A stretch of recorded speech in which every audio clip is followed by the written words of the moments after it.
What's up guys, Taiki here. Welcome to Farms of the Week. Well, I'll be going over the farms I'm currently in as well as the farms I'm watching. So if you like the content, please like and subscribe and leave a comment in the comment section below. So let's get started. Okay, so let's just first discuss Geist. I've increased my Bitcoin exposure in the past couple of days, and both on AAVE, on Avalanche, and on Geist Finance, I'm just essentially using Bitcoin as collateral, being paid to do so at like roughly 5%, borrowing dollars against it, right? So whether it be DAI, Tether, I'm borrowing USDC for now, but the rates on DAI and Tether are much higher, and just borrowing dollars against it, being paid to do so, and like farming and playing around with those dollars. And I think generally this is going to be the trend in the market. I think Bitcoin is looking really, really bullish. And if Bitcoin dominance does go up, you generally want to be holding Bitcoin. And if you want like a more like a hands-off approach when it comes to farming, I think a strategy of just being a Bitcoin maxi, not actually a maxi, but you holding Bitcoin as collateral, getting paid to borrow with stables, farm, play around with stables. I think this is going to be a generally good strategy that will allow you to like outperform most of the market participants. And I'll kind of go over some of the stablecoin farms that are available on Fantom right now because the yields are pretty good. So speaking of which, let's just go over Curve. So Curve also has Fantom rewards, as you can see here. And even with Avalanche Rush, these yields are higher than on Avalanche. So I often talk about like how I'm not an ecosystem maxi, right? Like I cut my Avalanche bags as soon as I thought that Fantom would outperform. It doesn't necessarily mean I'm bearish Avalanche. It just means I'm more bullish Fantom than Avalanche, right? And I'm not going to be in this bag holder mindset where I bought some bags and I'm just going to bag hold it just because I bought them, right? Like I'm just going to make moves that I think will yield me the most returns. And generally, I am a yield maxi. I go where the yields are because that's where a lot of money will flow in, right? And if you can front run those that liquidity, then you can generally do well. So HI crypto here is yielding like roughly, let's say 37%, right? In Bitcoin, ETH, and stable coins. If you go over to Avalanche, it's actually like lower, right? 30%. Now they don't have curve rewards yet. I think they're going to get curve rewards. I don't know when. So they could compete in that sense. But in the time being, like despite Avalanche Rush, the yields on Curve, it's lower on Avalanche than on Fantom, right? So just let that be like one of the data points to look at. And one thing you should know is that right now it's paying 23% in dollars on Avalanche, and on Curve it's roughly, you can see here, it's a little lower, right? It's a little lower. It's like 18%. But one thing that is overlooked is Abracadabra, right? You can actually earn roughly 40% on stablecoins. So if you, I'll link this in the description below. But like if you follow MIM_spell, there's this liquidity mining program on Fantom, right, for Abracadabra, where you can provide a stablecoin, right, on Curve, and then stake that LP token on Abracadabra to farm spell. So essentially what you're doing is if you go to Abracadabra, right, this is the website, you can essentially deposit liquidity, right? Essentially you're just like staking, you're just like depositing dollars into Curve, right, which is a safe protocol, and then you can stake your LP tokens here and earn 39% paid in spell, which, I mean, I'm pretty bullish spell. I don't own any, unfortunately. And I think spell is going to be like one of the leading protocols that like comes out of like 2021, because what they're doing is really innovative. And I do think that they're going to flip Maker DAO. I'm not going to go over it in this video because it's a little complicated to understand, but essentially what it allows you to do is you can deposit yield-bearing assets as collateral to borrow dollars against it, right? And the dollar is, it's funnily called MIM, which is Magic Internet Money. There's a video by Justin Bram. I'll link to this in the description below, but he kind of goes over like how it works. And I think this is a better model than that of MakerDAO, because when you mint MIM, right, Magic Internet Money, it's an over-collateralized stablecoin, right? So it's like not as risky as like an algo stablecoin per se, right? And one of the reasons why I think, this is my belief, I think Spell is going to flip Maker, is that like it's just a better product, and it's more decentralized. Like people think DAI is decentralized, right? The DAI, the stablecoin, but it's actually not. If you actually look at what's backing DAI, it's like half of it is like USDC, right? So it's a decentralized stablecoin that's backed half by USDC. DAI is essentially a wrapped version of USDC, which is not decentralized. It doesn't go with the ethos. So when this new, like, I guess, over-collateralized stablecoin comes out, which is MIM, which is backed by yield-bearing assets, right? It's not like wrapped USDC. I think it's a better product. And being able to use yield-bearing assets as collateral to borrow dollars, and like, even now, right? Like let's say you have a yield-bearing asset, you deposit as collateral, you borrow dollars against it, and you put your MIM here, earn 40%, right? It's just more capital efficient. It just makes more sense as a yield farmer. I can't believe I missed on Spell. As a farmer, I feel like I should capture these plays like this, but it is what it is. But generally, Danielle, I'm gonna try to have him on the channel, but he's crazy, right? Like we all believe in him. He has like a cult-like following. He's the developer for Abracadabra, Wonderland, right, and Popsicle Finance, and I think they're all gonna do well. So I'm gonna try to have him on because he's also a really funny guy. But there's also this website called buybuyDie.money. I'll also link this, but essentially, like the ethos of Abracadabra is like let's just flip Maker, right? Like we're just a better product, and like Spell has already flipped Maker in terms of fees, right? And I'm sure this is gonna flip Dai at some point. I don't know when, but it's hard to imagine a world where Spell doesn't flip Maker. It's just because it's a better product, in my opinion, right? Keep in mind that, like, not financial advice. I don't own Spell, right? I'm coping. Obviously, I'm coping, but generally, I do think it'll trend higher, but I just don't own any because like everyone's up so much that I think I can get better risk-adjusted returns elsewhere. But that's Abracadabra. They're multi-chain, and I also believe in multi-chain in terms of like earning yield. So there's that. So let's just go over 3 of the decentralized exchanges, right? There's Sushiswap, SpiritSwap, and Beethoven. When I first covered the Fantom ecosystem over a month ago, I was most bullish on Sushiswap because it had the highest TVL, $500 million, and generally, like, you want to bet on the #1 exchange just because it tends to do well, right? Like, would you rather have bet on Joe or a Trader Joe, or would you rather have bet on Penguin, right? But Fantom is a different ecosystem. It's really interesting because there are 3 decentralized exchanges that are like really competing with each other. So Boo here, like, $500 million, SpiritSwap has 300 million, right? $100 million market cap, SpiritSwap, $140 million market cap, Boo, right? Don't check CoinGecko for the market cap, right? This is the most accurate market cap. And we also have Beethoven. So let's just go to the farm tab. And this is a balancer fork, right? This is a balancer fork on Fantom. Do your own research. It has $280 million TVL, and the price of Beats is $3. And these yields are pretty good, right? I mean, you can provide liquidity for Beats Fantom, right? Beats is the governance token for this protocol, and it's if you're around on Polygon, you know that like balancer farms are pretty good. Where essentially, let's just click on here, right? There's like Dance of the DGens, it's like 8 assets here, 2, 4, 6, 8 assets, where you're providing liquidity for 8 different assets, right? So usually you provide liquidity for 2 assets, right? 50-50 ratio of each, but Beethoven will allow you to farm with like a bunch of assets. So you kind of have to do your research on how this works, but I believe this one is like so for example, Beats Fantom, right? This is like 80-20 ratio, right? It's not 50-50, it's like mostly comprised of Beats, and you can earn decent yield on it. I've heard that the balancer guys are in on this as well, or they're supporting them. So I think that's one of the reasons they were able to lock up like 300 million TVL in like roughly a week. But always do your own research. Rugdog has them at medium risk, some risk. So but the market isn't really too worried about this farmer in particular. And that's kind of the general ethos around Fantom, the ecosystem. So how their incentive program works is that they're incentivizing developers to build on Fantom, right? So what you're going to end up seeing is that you're going to end up like exploring, I guess, like farms that you've never seen before elsewhere, right? Like the reason like Avalanche feels safe is because there's Aave, there's Curve, there's Kyber, there's like Sushi, there's like all these protocols that like we know have been around for years, and we know that's safe. Like on the other side, Fantom, like there are a bunch of these new protocols being developed, which is good, right? Which is like you generally want to see like more development on these ecosystems, just because like these models are more sustainable, I believe, and it makes these ecosystems like more unique and like have more personality. But in exchange, because they're so new, there is like I would say more smart contract risk, but it's not like their fault, right? It's not Fantom's fault that this is happening. It's just like it just means that you're super early into like this ecosystem like being built out, right, from like ground zero essentially. So the yields are great. Obviously, the yields on Beethoven obviously great. On SpiritSwap, they're also pretty good, right? You can earn like I'll let you like go over this, but like USDC Fantom 100%, etc.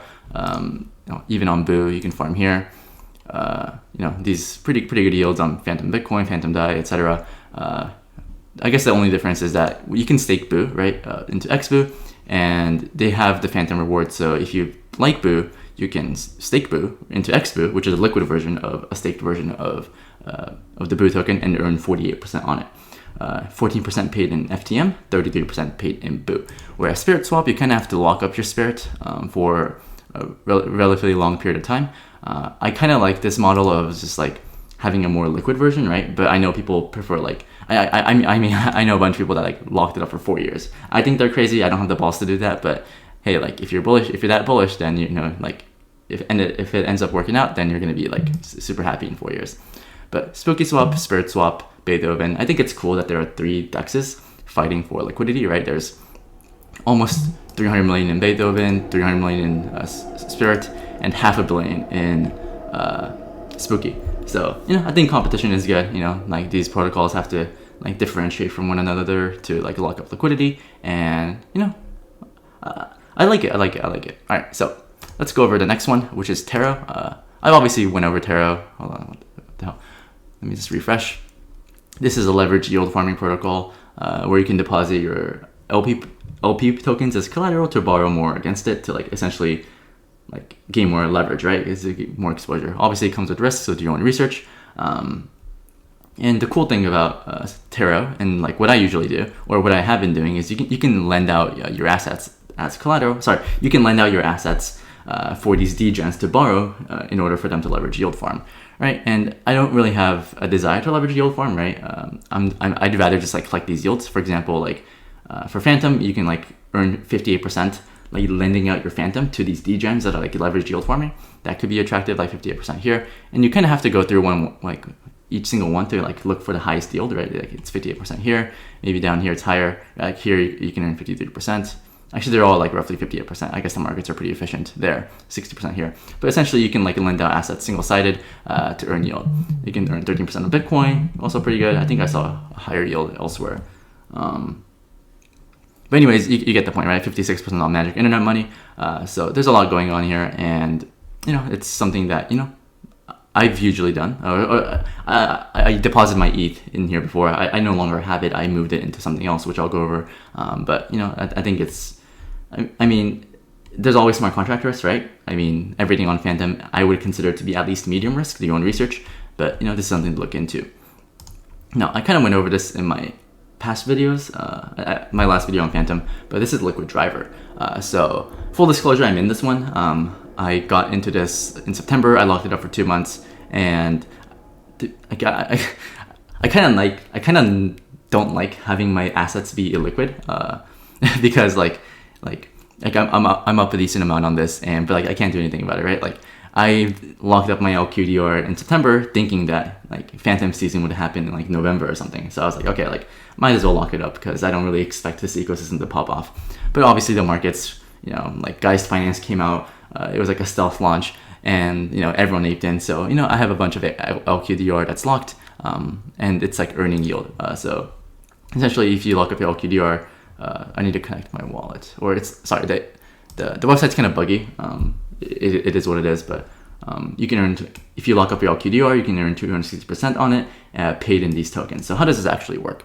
So I think the simplest way to go over it is like, essentially Liquid Driver incentivizes people to provide liquidity. It's kind of like, it's called Liquid Driver, right? It kind of drives liquidity for these decentralized exchanges. So let's look at this BOO Fantom pool here, right? So BOO Fantom on Spooky Swap. If you go to the website, how much is that yielding? If you go to the farm tab, it's yielding 77%, right? 70% paid in BOO and 7% paid in the fees. But if you go to Liquid Driver, you see that, okay, like you're still earning 7% in fees, but instead of you earning BOO rewards, you're now earning LQDR rewards, right? Paid in 98%.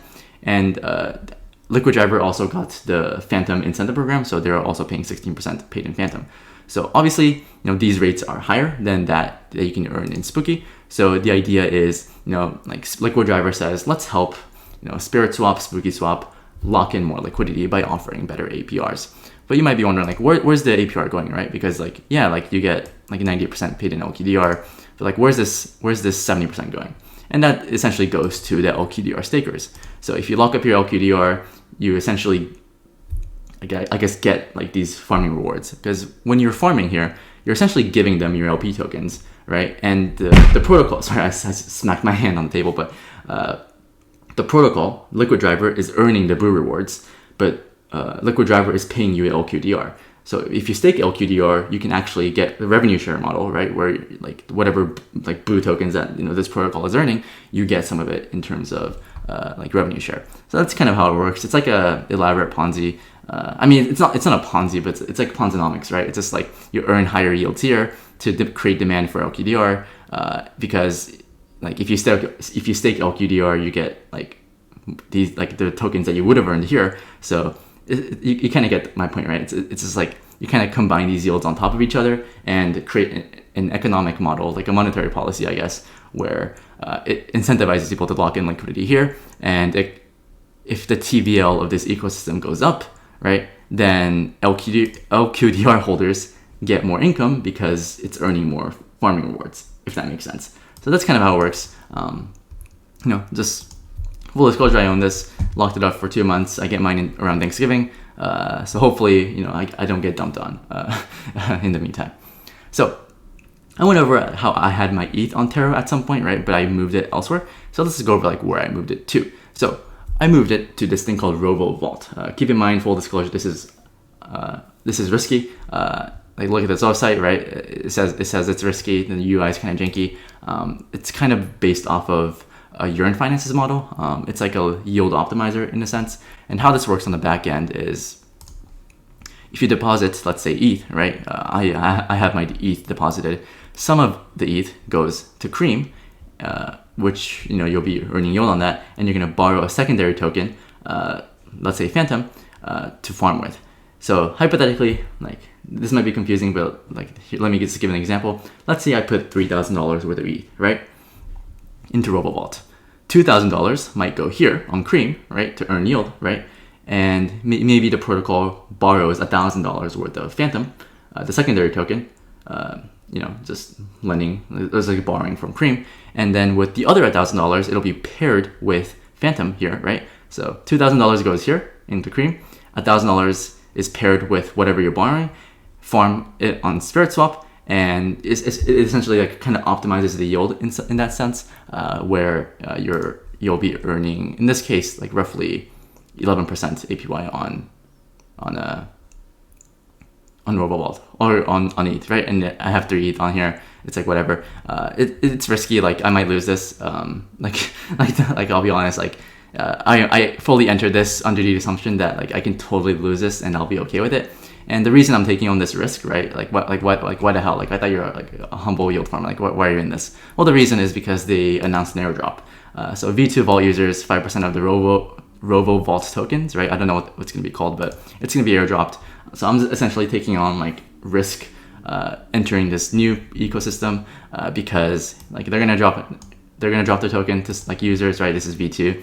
I think they're taking snapshots every single day. So like I think maybe like the longer you're in these vaults, the more tokens you get. I don't really know, right? I don't have inside info. I just saw this. I'm like, okay, like you know what? I'm just gonna risk it. I talked to Austin from FTM Alerts. He says he likes the team.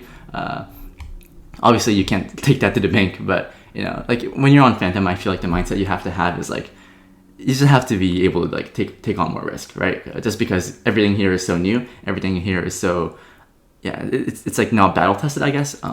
But that's essentially like where I moved my ETH to right here. Right, I have 3 ETH here, earning 11%. If you need, just do your own research, right? I'm just like more on the degen spectrum, I guess, recently. Okay, that being said, that's all the Fantom ecosystem plays that I have. There are obviously there are others. I just like don't have enough time to cover it, or they're just too degen for my own taste, so I'm not going to discuss it here. But just subscribe to Austin from FTM Alerts. I think he's like one of the most like bullish proponents of the Fantom ecosystem. He shares a lot of alpha, so just go to his channel. And the AAVE rewards on Avalanche, still pretty good, right? Like I'm not like bearish Avalanche. I'm just like I just bridged over to Fantom because the yields were better, and I just like don't necessarily feel the need to bridge back because these yields, they're pretty competitive with that of Geist, right?